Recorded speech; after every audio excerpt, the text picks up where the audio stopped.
কি করে তোমাকে ধন্যবাদ জানাবো সে ভাষা আমার নেই। চিঠিগুলো জমতে জমতে অনেকগুলো চিঠি হয়ে গেছে। আমি জানতাম না জানো এগুলো তোমার চিঠি। ঠিকানে এসে জমা হতো। প্রকাশক বললেন অনেকগুলো চিঠি জমা পড়ে গেছে। অনেক চিঠি, সেখান থেকে খুঁজে খুঁজে তোমার চিঠিগুলো যখন একটা আমার হাতের মধ্যে এসে পৌঁছল, তখন আমি বুঝতে পারলাম তোমার আরো অনেকগুলো চিঠি আছে। খুঁজতে শুরু করলাম, অনেক অনেক, 100-এর উপরে। ক্ষমা করো আমায়। নতুন ঠিকানা চেয়েছ যেখানে আমি থাকি, পাঠিয়েছি, তাও 6 মাস দেরিতে। ক্ষমা করে দিও। আমি একটা বিশেষ জরুরি কাজে আমাদের ওয়ার্ল্ড রাইটার্স অ্যাসোসিয়েশনের একটি বিশেষ কনফারেন্সে আমেরিকা যাচ্ছি। ফিরতে মাস 2 সময় লাগবে।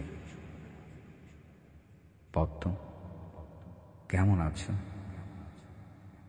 কতটি বছর দেখি না, কত হাজার কোটি সেকেন্ড। তুমি কি এখনো একা আছো? ও হ্যাঁ হ্যাঁ, বলেছিলে তোমার একটা চিঠিতে এখনো একা আছো। আমার জন্যে? কেন পদ্ম? কি বিশেষ এমন কিছু আমি? আমার জন্য তোমার সারাটা জীবন একা থাকতে হবে, এমন কি কোনো কথা ছিল?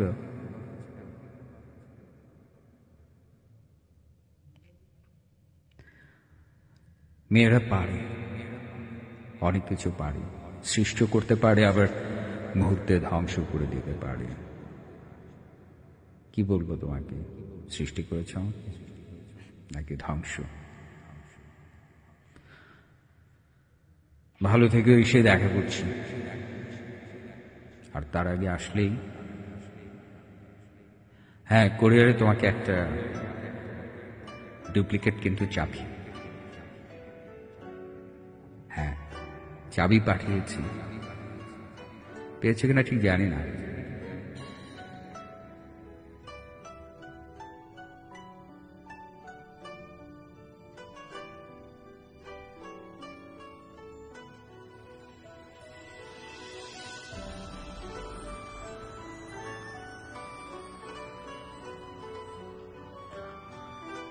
বিদেশ থেকে এসে তোমার একটি ডায়েরি পেলাম। আমার অসমাপ্ত ডায়েরি পাতাগুলো তুমি পূর্ণ করে দিয়েছ।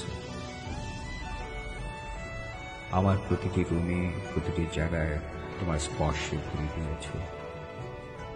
স্মৃতিময় আনন্দগুলো শোষণ করেছ কাগজে, কলমে।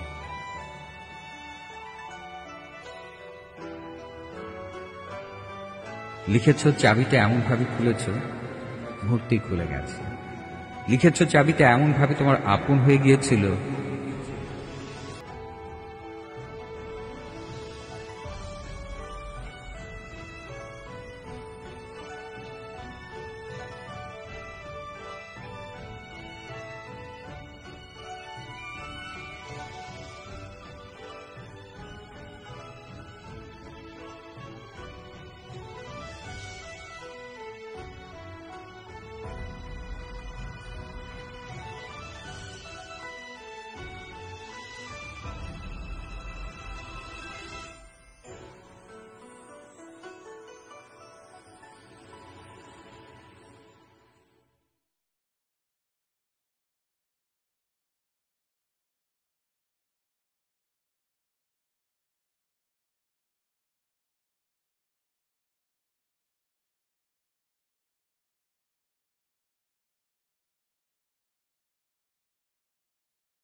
একটা মেয়ে আমি আমার জীবনের সমস্ত অস্তিত্ব দিয়ে অস্তিত্বের ভেতরে যাকে পুষে রেখেছি, মনের সেই মই কোঠায় যাকে লালন করেছি।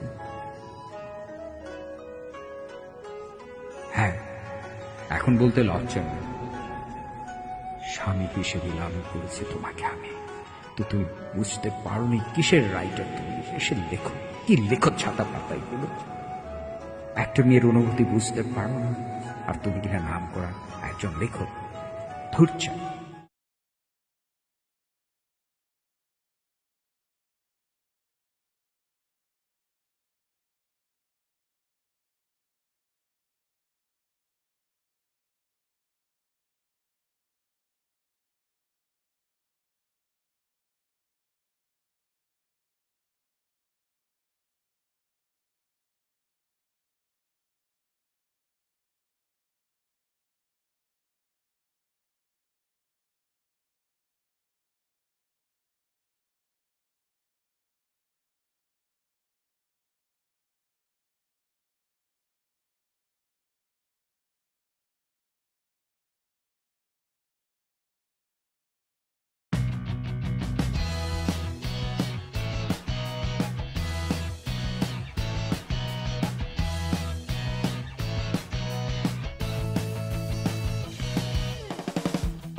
এই তুমি এসেছ। দরজা খুলে দেখলাম, ভুলে গেলাম তুমি তো 7 সমুদ্র 13 নদীর ওপারে আছো। ভুলে গিয়েছিলাম। চেয়ারে বসলাম এসে।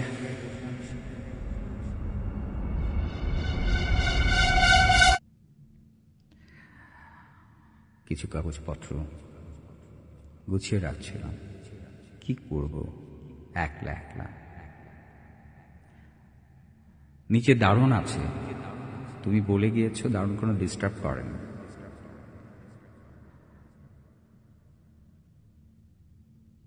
তোমার জিনিসপত্র ওলট পালট করছি, গুছিয়ে রাখছি। আবার তুমি বলো না যেগুলো আমি সত্যি সত্যি ওলট পালট করে দিয়েছি। ওলট পালট আমি হয়েছি জানো, কিন্তু জীবনে কাউকে ওলট পালট হতে দেয়নি। কোনো ছেলের চোখের দিক তাকায়নি এখনো। বিশ্বাস হয় তোমার? অনেক ছেলে আমার চোখে তাকিয়েছিল, তো সেই চোখে আমি তোমার চোখকেই খুঁজেছি। বিরজান, কি আছে তোমার মধ্যে এমন যে সে কিশোরী থেকে যুবা, যুবা থেকে কি আছে তোমার মধ্যে জানি না নিজে। নাহলে তোমাকে ভালোবেসে অমন করে নিজের ভেতর রেখে দিয়ে সারাটা জীবন একা থেকে গেলাম। অবশ্য সারা জীবন বলছিলাম না, এখন পর্যন্ত।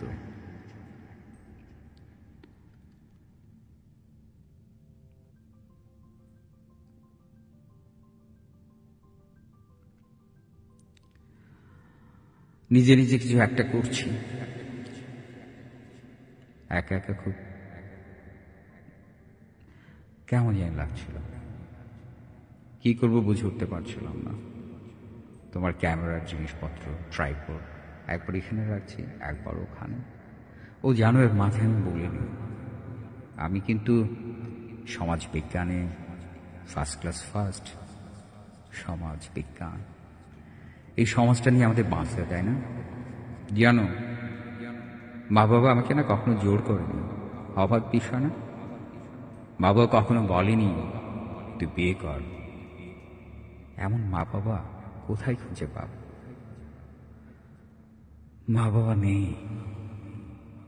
2 বছর হলো, দুজনেই গত হয়েছেন। প্রথম বাবা, তার ঠিক 3 মাস পরে। কি অদ্ভুত টান না? আর এখনকার মানুষগুলোর মধ্যে মনের টানটা নেই। শুধুই শোয়া, শুধুই প্রদর্শন, শুধুই মুখে ফাঁকা বলি, শূন্য সবকিছু। গলাটা আবারও শুকিয়ে যাচ্ছে। কেন এত বেশি তেষ্টা পাচ্ছে? আবার ফ্রেশ পানিটা খেলাম। আমার জন্য কি পানিটা রেখেছিলে? আমার কথা ভেবে মনে হয়, কারণ পানিতে একটা বিশেষত্ব আছে। পানিতে তোমার ঘ্রাণ। এতগুলো ক্যামেরা, একটা ক্যামেরা নেড়ে ছেড়ে দেখছিলাম কিভাবে ছবি তোলে।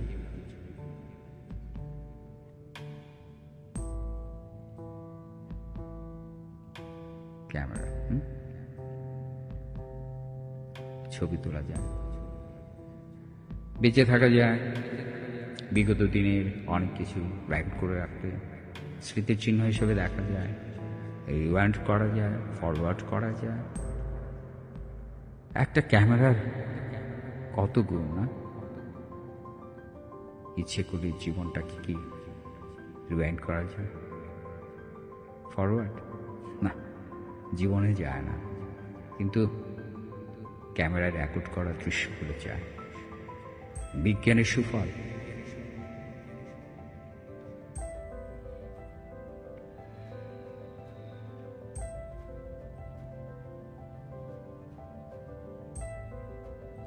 আচ্ছা বিরজান, আমি দেখতে কেমন হয়েছে এখন তোমার দেখতে ইচ্ছে করে না?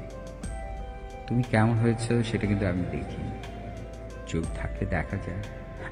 আর এখন তো অহরহই তোমাকে টেলিভিশনে, পত্রিকায় দেখা যায়। রেডিওতে তোমার কথা শোনা যায়, কিন্তু দেখো আমি সাধারণ একজন মানুষ, আমাকে কোথাও দেখা যায় না, কোথাও শোনা যায় না। বড় মানুষ হলেই এক সুবিধা, দেখা যায়। আমার রুমে যদি বড় করেও তোমার ছবি টাঙিয়ে রাখি, তবু বলতে পারবো আমার প্রিয় লেখক।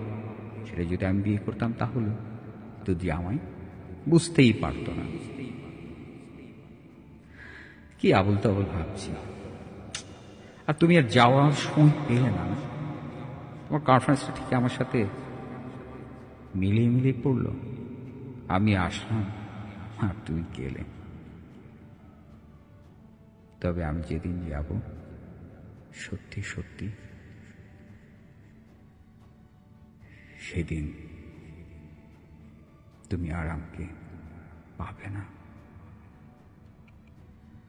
আমার সময় নেই, আমার সময়গুলো খুব দ্রুত ঘুরছে, বলতে পারো উল্টো ঘড়িতে। সবারটা ডানে যায়, আমারটা পায়।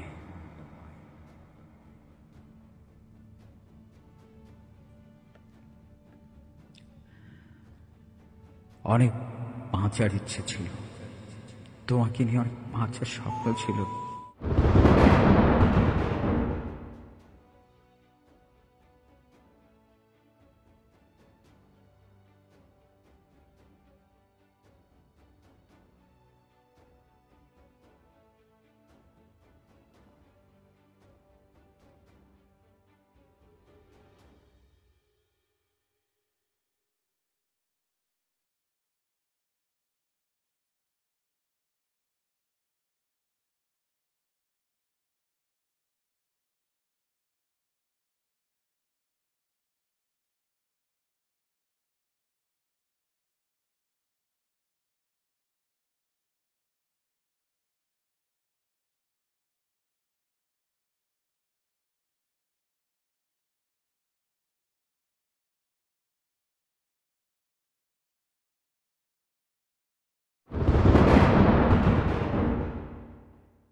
আর চাবি তো আমি কাউকে দেয়নি, দিইনি।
তোমার কাছে কি আমি অদৃশ্য? আমি মনে করি না, আমি এখান থেকে যা ভাবছি, এখন যে উপলব্ধি করছি, অনুভূতি দিয়ে আছি, প্রতিটা রন্ধ্রে রন্ধ্রে তুমি সেগুলো বুঝতে পারছো। আমার অনেক কষ্ট হচ্ছে পদ্ম, তুমি হুড়মুড় করে চলে গেলে রান্নাঘর, আমাকে ফেলে। কি হবে রান্না করে? বসো না আমার পাশে।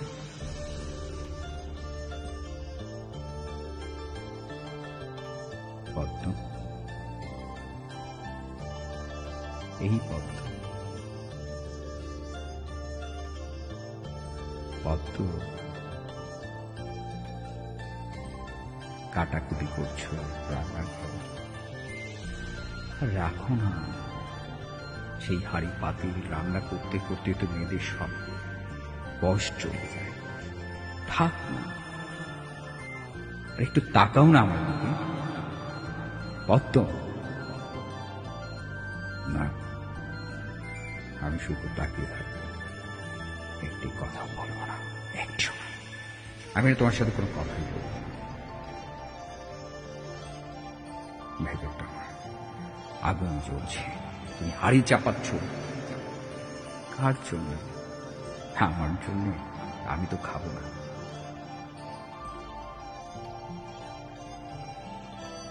সেই হাড়ির চেয়েও, আগুনের চেয়েও, খাবারের চেয়েও, পরিবেশের চেয়েও, পরিস্থিতির চেয়েও আমার কাছে এখন তুমি অনেক মূল্যবান। তোমার অনুভূতি আমার কাছে এখন অনেক দামি, সবচেয়ে দামি। তোমার অনুভূতিগুলো এখন অনেক দামি।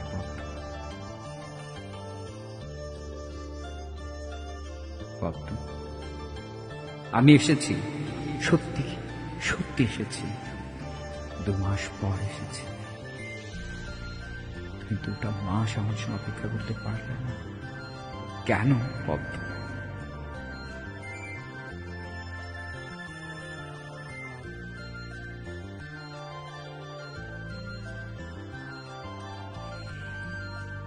জানো পদ্ম, জীবনটা অনেক সুন্দর,